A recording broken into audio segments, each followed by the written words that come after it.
kombinasi antara social proof sama herd effect gitu. Jadi orang lihat antrian panjang, langsung asumsinya wah kalau rame itu pasti enak tuh gitu. Jadi ada shortcut secara psikologis gitu. Nano influencer itu kan kuncinya trust, bukan reach. Orang percaya karena kayak kata Vida tadi ya. Soalnya mereka yang ngomong itu kayak kita aja nih gitu. Terlihat lebih jujur, lebih organik dan gak scripted. Itu antrean yang kalau di brand lain bisa dianggap masalah.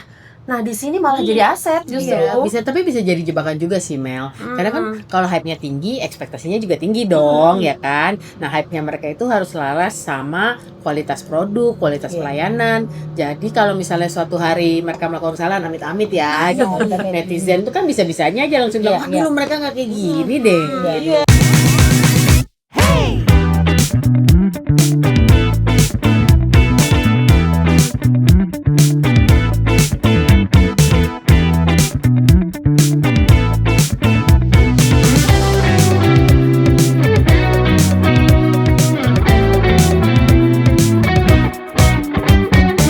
Sabotcom. Selamat Batin. Selamat lebaran. Selamat lebaran Kristi. Selamat lebaran Puasanya sukses ya. Alhamdulillah. Tapi gak urus juga tetap.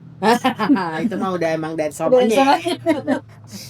Nah, mumpung masih suasana lebaran, mohon maaf lahir dan batin ya. Mungkin kami pernah salah ngomong di podcast ini. Mohon maaf lahir dan batin juga. Kalau selama ini saya tuh suka kebanyakan teori. Tapi hari ini tetap ada sih teorinya dikit, tipis-tipis aja.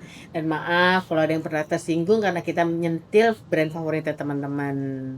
Itu bukan personal kok, tapi demi literasi komunikasi. Tapi kami mohon maaf juga ya. Dan selamat Idul Fitri semuanya. Selamat Idul Fitri buat yang merayakan. By the way, Baswe geng, kemarin ada makanan apa aja tuh di meja-meja kalian? Ih, standar sih Miss kalau lebaran ya pasti ketupat, opor, sambal goreng ati, sama toples, tapi isinya banyakan anginnya udah daripada kuenya. Soalnya udah dimakan sejak sebelum lebaran. Toples tuh kayaknya emang trauma nasional ya. Sebelum lebaran juga udah biasanya udah gone baby gone. Udah diumpetin itu toples, ada aja yang bisa nemuin. Apalagi kalau yang namanya Kika Cookies. Kika Habis ya. Top banget itu. Dan gue bawain lah. Oke. Makanan lebaran itu kan ya selalu sama ya tiap tahun, tapi ya tetap aja ditunggu. Iya. Soalnya itu bukan cuma makanan sih Mel, tapi memori kolektif. Tapi serius deh nanya, kenapa ya opor tuh bisa bertahan puluhan tahun di meja lebaran tanpa campaign dari TikTok gitu? Soalnya kan opor itu buat orang di Jawa ya Miss terutama ya, itu kan udah jadi bagian dari budaya ya. Kalau di komunikasi sih dia disebutnya udah sampai bikin culture meaning gitu. Posisinya juga jelas, jadinya ya lebaran tuh sama dengan opor gitu. Lalu kalau itu jadi kayak strong mental association gitu Miss. Kalau di branding, jadi kalau brand tuh udah masuk ke memory structure kita, ke publik gitu ya, si brand tuh nggak perlu teriak-teriak ya. Kita lihat apa misalnya ya, lihat ya tadi lebaran gitu ya, udah pasti datang ke rumah orang tuh harapannya pasti ada ketupat gitu kan ya, sama opor dan teman-temannya gitu. Ya, coba kita bayangin ya, kalau si opor itu punya sosial media, kira-kira captionnya masih setia sama aku kan tahun ini. Hashtag opor sejak dulu. Orang kalau jual makanan pakai pendekatan emosional lebih laku kali ya. Itu yang kayaknya suka dilakukan deh Mel sama si brand-brand F&B yang jago gitu ya. Mereka tuh nggak cuma jual makanan, tapi jual rasa dalam arti emosional. Nah, menarik nih ya, makanan yang dijual itu kan bukan cuma soal enak ya, tapi soal gimana dia dikomunikasikan, dibangun ekspektasinya, terus gimana dipertahankan reputasinya. Terus sambil dimakan dong, Ci. Silakan. Kalau nggak puasa. Ya kan nyobain aja ya di era sekarang ini F&B lokal tuh udah kayak perlombaan aja nyiptain momen kayak lebaran gitu, lewat viralitas. Padahal brand viral itu bisa juga jadi bom waktu. Wah bener tuh Miss. Opor kalau keasinan kan kita maklumin ya nggak apa-apa gitu. Tapi kalau brand brand tuh kalau salah dikit bisa langsung trending cepet. Soalnya Mel, kalau opor kasinan yang komen kan cuma keluarga kita Iya. doang. Paling sindir ya. Iya, kan kesini pengen Kawin lagi. mesti yang nyebut. Tapi kalau brand yang salah, yang komen kan se-Indonesia. Iya. Makanya kita hari ini ngobrolin yuk strategi komunikasi F&B lokal yang kenapa sih mereka tuh bisa viral gitu, kenapa juga jadi gampang kena krisis ya gitu. Dari ketupat ke krisis. Dari rendang ke reputasi. Dan dari opor ke opini publik. Ini lapar nih gue ngomongin F&B tuh. Pengennya. Mari. Kalau teman-teman merasa episode hari ini relevan, jangan lupa follow, like, dan subscribe di Sabotcom. Dan nyalakan loncengnya. Supaya makin banyak nih yang aware kalau komunikasi itu bukan cuma soal ngomong dan nulis, tapi juga soal tanggung jawab. F&B lokal itu sebenarnya kan unik banget ya. Banyak yang lahir dari dapur yang kecil-kecil gitu. Dapur kita-kita lah ya. Tahu-tahu viral, antrean panjang, omsetnya kemudian meledak. Iya. Mereka tuh juga jago gitu bikin orang itu FOMO. Kayak orang itu rela gitu yang ngantri 3 jam. Malah foto-foto bangga lagi. Iya. Mereka lagi ngantri itu di foto-foto gitu. Ya kan? Gue sih udah gue tinggal sih, Ci. Sebenarnya kan kadang bukan karena lapar sih, tapi takut nggak update. Itu FOMO, Mel. Iya, kan? FOMO. Kalau teman-teman gue udah pernah ke posting di cafe itu, masa gue belum? Nggak bener nih, Harus besok cus. Itu tuh kalau di teori itu namanya kombinasi antara social proof sama herd effect gitu. Jadi orang lihat antrian panjang, langsung asumsinya wah kalau rame itu pasti enak tuh gitu. Jadi ada shortcut secara psikologis gitu. Atau kebalikannya ya, Fit. Kalau nggak rame jangan kesana deh, kayaknya nggak enak. Iya, bener. Antrean tuh kan bisa jadi konten, konten jadi hype jadi demand Jangan deh. lupa dengan algoritma juga sekarang nih main. Iya kan? Visual bikin craving, roti dipotong, isiannya meleleh. baunya nih, Aduh, baunya. stimulasi sensornya. Aduh, my Kayak kecium. weakness. Kayak My kecium weakness baunya itu roti ya. soalnya ya. Apalagi kalau masih baru keluar dari oven. Iya, kayak gambar itu kayak bisa mengeluarkan aroma gitu ya. Itulah. Makanya nano influencer yang followersnya cuma 5.000 gue dong. Ini kayak gue ya. Ya, mereka itu sekarang itu malah lebih dipercaya gitu dibandingkan dengan iklan-iklan yang mahal. Kan juga ada tuh teori yang source credibility. Dia kan juga bilang kalau orang itu lebih percaya sama komunikator yang mirip sama mereka, people like me gitu ya. Jadi ya nggak terlalu dipolish gitu. Iya, benar sih, benar. Iya. Contoh yang menarik tuh ini loh, roti kebanggaan Gading Serpong. Tangsel Pride juga itu ya kan. Udah ada di Kelapa Gading. Kalau kebanggaan nggak apa-apa deh. Maksudnya gitu. kebanggaan Kelapa Gading. Mereka tuh kan agresif banget ya di sosmed ya gitu. Kontennya sederhana tapi rajin banget posting. Iya, dan roti kebanggaan itu kan sebenarnya komunikasinya tuh simpel banget. Malah nyaris nggak kelihatan kayak strategi. Wah iya tuh ya Ci ya, roti kebanggaan Gading Serpong itu kan klasik F&B lokal banget itu sebenarnya. Fitnya juga kayak ini roti lagi gitu. Tapi kok ya kita nontonin terus ya, tetap aja gitu. Justru itu tuh Mel kuncinya, soalnya konsisten kan pesannya. Jadi konsistensi itu yang bikin orang jadi membangun ekspektasi. Dan kalau udah punya ekspektasi ya udah itu bagian lah tuh dari bangun reputasi. Dan publik juga langsung paham ya. Ini tuh ini loh roti gitu loh, bukan lifestyle brand yang gimana fancy gitu ya. Terus mereka kan juga nggak sok-sok premium ya, nggak so eksklusif gitu. Terus mereka tuh juga manfaatin itu tadi si nano influencer lokal ya. Influencernya tuh relevan gitu secara biaya efisien tapi impactnya besar. Dan nano influencer itu kan kuncinya trust, bukan reach. Orang percaya karena kayak kata Vida tadi ya. Soalnya mereka yang ngomong itu kayak kita aja nih gitu, terlihat lebih jujur, lebih organik dan gak scripted. Agak beda dengan brand besar yang biasanya pakai makro atau celebrity endorser. Nah itu ya duitnya juga lebih banyak ya Ci. Iya kan. Tentu saja.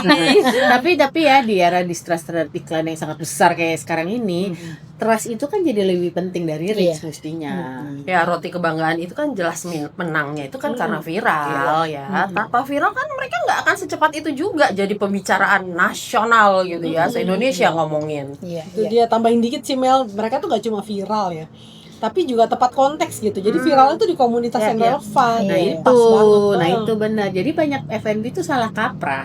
Mereka tuh pengennya viral nasional, padahal sistemnya masih lokal. Ya orang dari Papua terekspos tuh siap belinya susah ya di Jakarta. Kemana? Benar.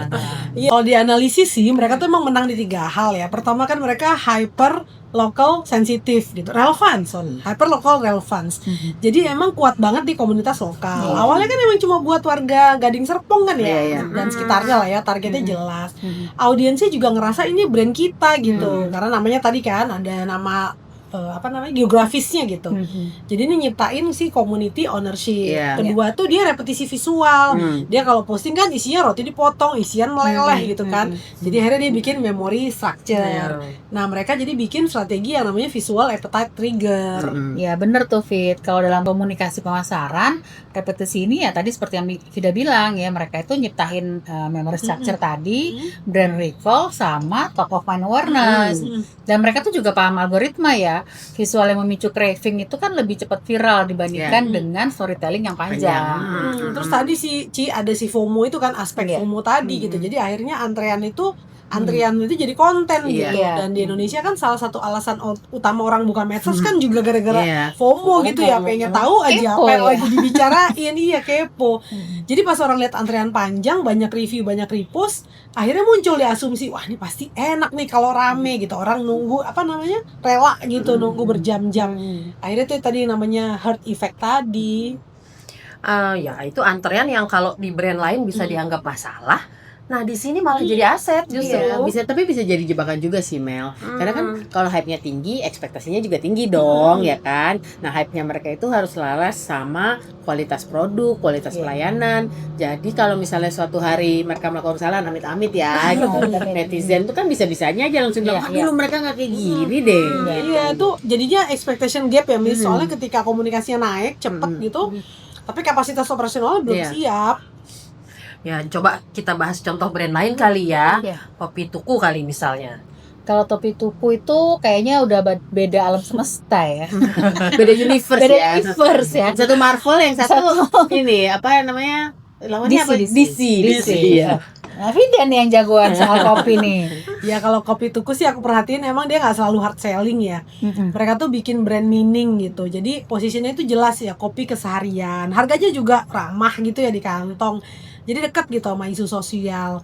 Terus mereka konsisten, tone-nya tuh selalu humble gitu. Bukan kopi yang fancy. Ya dulu kan awalnya di mana di Cipete ya. Itu parkiran mobil aja nggak ada gitu ya. Maksudnya jadi yang datang juga akhirnya orang-orang ya menengah gitulah. Iya.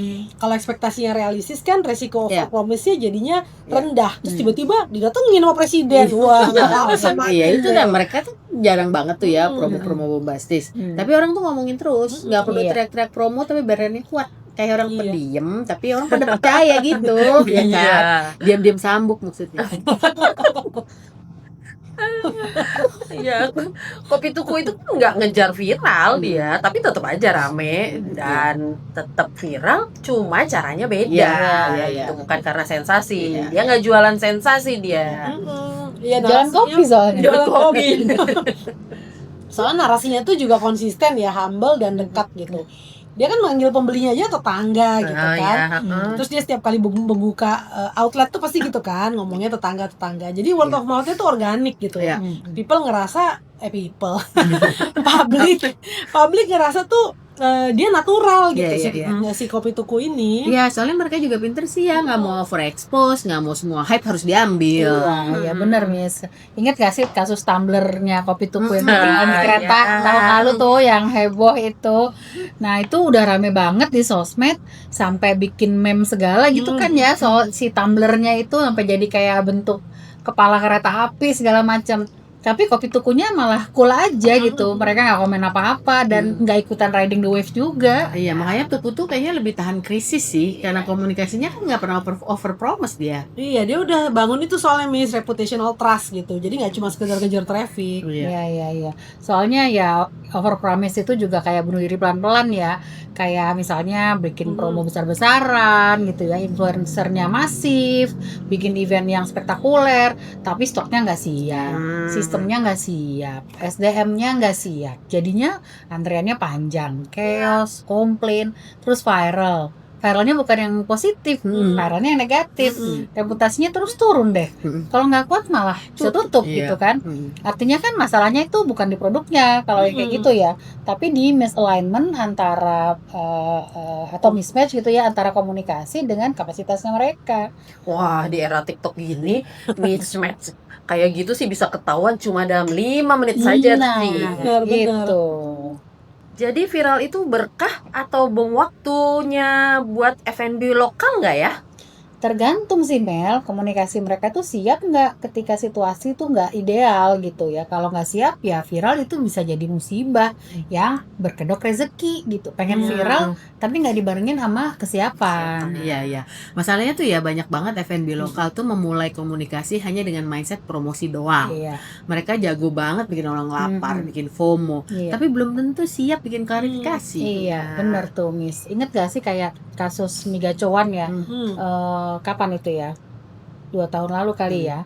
Ya dari isu halal. Mereka tuh isunya banyak banget itu sebenarnya ya. banyak banget sih. Dari isu halal lah, antrean lah, pelayanan sampai narasi yang murah tapi chaos gitu. Banyak respon di awal-awal itu yang mereka tuh defensif. Padahal sebenarnya publik itu pengen kejelasan dan empati gitu ya. Netizen kan bisa maafin mie yang keasinan, tapi mereka pasti nggak bisa maafin kalau pelayanannya jelek gitu. Ya itu tadi Ci, balik lagi sih Ci ke expectation gap tadi ya. Soalnya brandnya tuh berkembangnya cepat, tapi di dalamnya tuh sistem komunikasi dan operasionalnya tuh belum mateng. Iya. Soalnya kan gue lihat-lihat ya F&B lokal itu sering lupa satu hal sih. Diam itu juga komunikasi dan seringkali komunikasi yang salah justru lebih merusak daripada produk yang salah. Banyak kan F&B yang tumbang tuh bukan karena produknya, tapi karena salah komunikasi. Dan publik kita kan reaktif ya.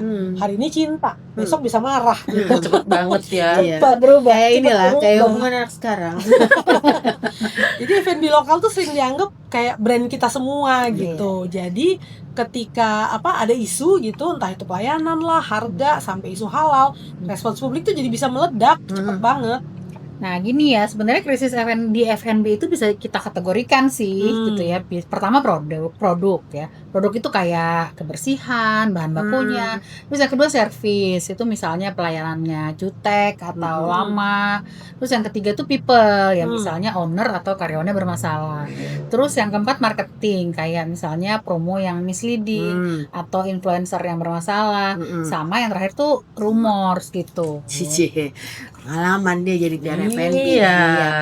Kan kasus Masalah. influencer kena kasus influencer kena skandal H-3 sebelum event, itu marketing crisis ya nih. Tapi kalau kasus lomba makan terus ada yang kesel smack bang langsung krisisnya. Kayaknya ada yang tersinggung ya. Ada yang tersentil nih kayaknya. Sentil nih. Itu apa tuh Miss? Smackbang? Gue taunya soalnya cuma Smackdown. Tahu Smackbang. Smackbang. Iya, itu artinya lo nggak siap tapi ya udah kejadian gimana ya. Iya. Kebebekan gitu loh kalau bahasanya ngomong Jawa. Ingat nggak kasus Sekbol 2 tahun lalu? Mereka kan sampai nutup satu gerainya ya, gara-gara video viral karyawan Sekbol yang lagi nyuci peralatan makan mereka di toilet. Iuh banget ya. Nah itu kan cepet banget tuh viralnya. Dan pasti juga memicu kemarahan publik, terutama karena menyangkut kebersihan dan keamanan pangan. Ya, satu konten viral jadi krisis reputasi deh tuh. Ini tuh udah langsung masuk kategori itu tadi, Mel Smackbang tadi tuh ya. Nah, soalnya itu menyentuh isu paling sensitif di F&B yang adalah food safety dan hygiene. Iya, dan jangan lupa juga sih Ci, di era digital ini kan semua orang jadi produsen informasi ya. Iya. Jadi pengamat juga gitu. Ada yang aneh langsung di videoin. Everybody is the media kan. Iya, posting di sosmed gitu. Udah deh viral. Jadi. Iya, sekarang semua orang kan pegang kamera. Satu video viral aja bisa jadi reputasi runtuh. Iya, benar tuh Mel. Nah, beberapa pelajaran penting dari kasus Sekbol nih yang bisa kita ambil kali ya. Pertama, di F&B itu SOP nggak cuman buat operasional, ya, tapi SOP itu juga menjadi materi komunikasi reputasi. Yang kedua, semua karyawan itu menjadi wajahnya brand. gitu ya. Jangan mentang-mentang dia merasa kalau dia cuman kerjaannya nyuci piring dia boleh semena-mena gitu. Tapi kan bajunya dia, seragamnya dia itu kan sebenarnya representasi juga gitu dari brandnya gitu. Nah, yang ketiga, semua brand itu juga harus siap dengan respon dalam skenario terburuk. Nggak cuman komplain antrean atau salah order, tapi juga kalau ada hygiene breach misalnya atau food safety issue. Dan dalam krisis F&B, diam itu seperti tadi kata Misty bisa mematikan. Publik tuh nggak nunggu klarifikasi panjang, tapi empati, tindakan dan kejelasan gitu. Ya, artinya kan selain menyiapin strategi promosi, F&B lokal juga perlu nyiapin SOP komunikasi krisis sama spokespersonnya ya. Iya, betul. Walau event pun kalau kata teman kita dulu, kalau bisnisnya masih UMKM tuh ya, tetap Iya, harus ada. tetap. Perlu literasi komunikasi juga Nah, sih, Miss. penting, Owner ya. F&B itu perlu paham kalau brand tuh bukan cuma logo atau Yes. sekedar menu gitu, tapi ya tadi relasi sosial sama penting, publik. Iya, itu jangan remehkan komentar kecil loh. Hmm. Banyak krisis besar tuh dimulai dari satu DM yang diabaikan. Nah, DM di ghosting itu Ya, gawat. gawat. Nah, Ya makanya soalnya kan kalau krisis sudah terjadi itu harus pakai dulu kita diajarnya strateginya CAP, CAP.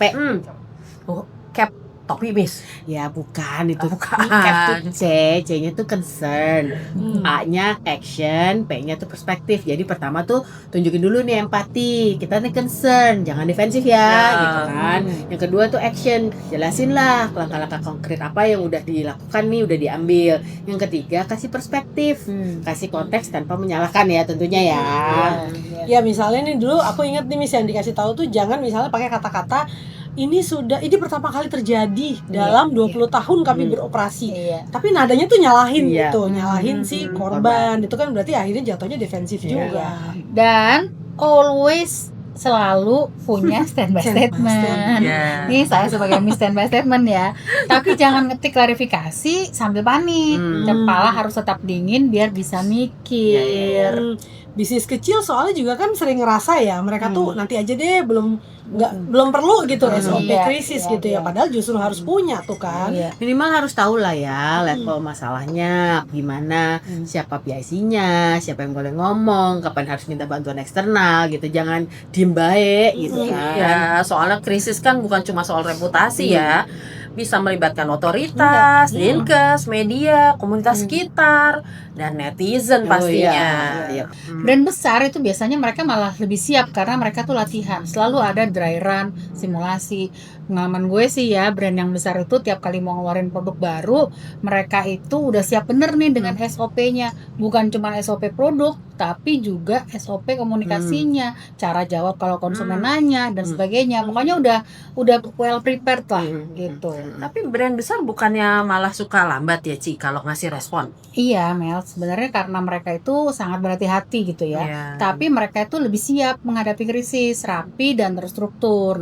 F&B lokal biasanya memang mereka suka lebih cepat, tapi ya itu sering panik dan reaktif. Nah, ini juga bahaya gitu. Makanya sebenarnya F&B lokal tuh nggak perlu lah niru brand besar juga kan. Tapi yang penting belajarlah soal disiplin komunikasi. Gabungin lah keduanya.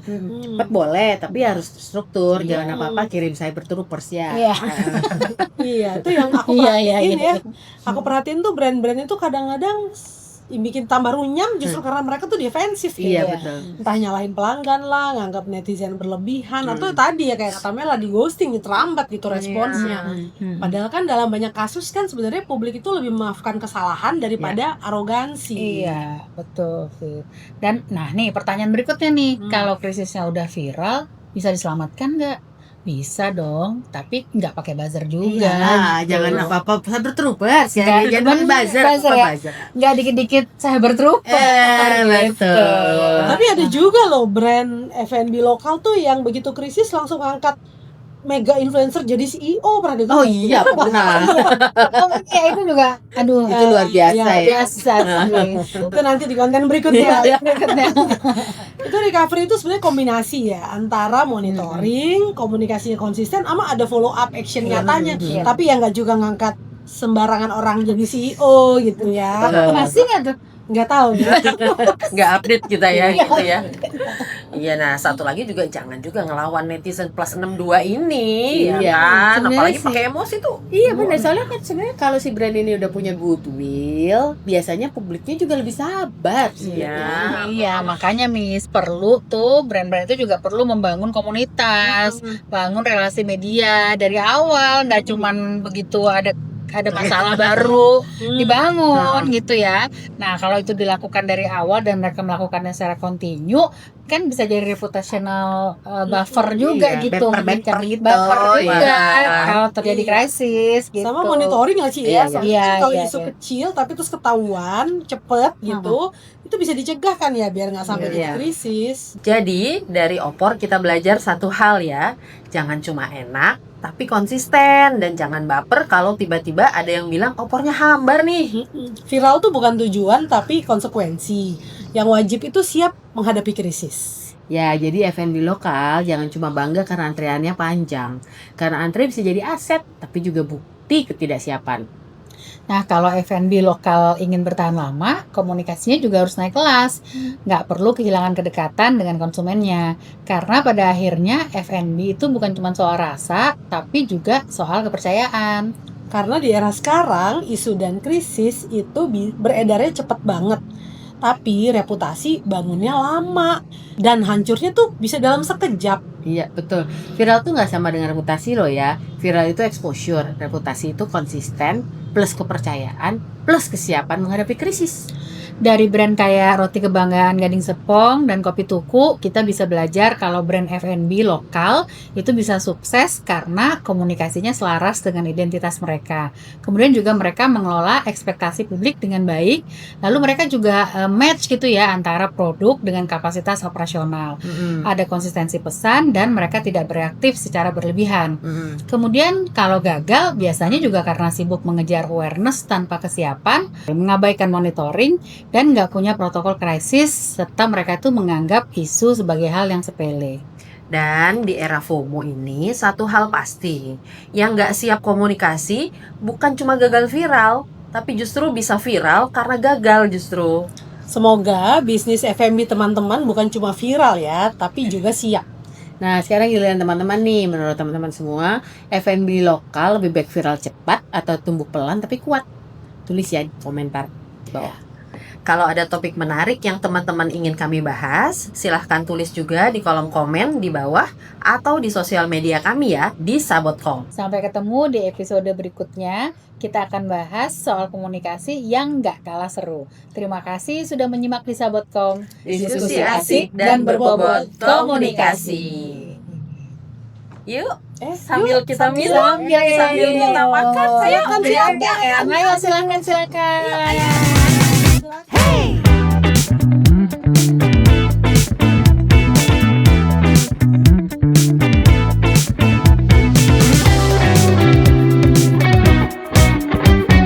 Di Sabotcom.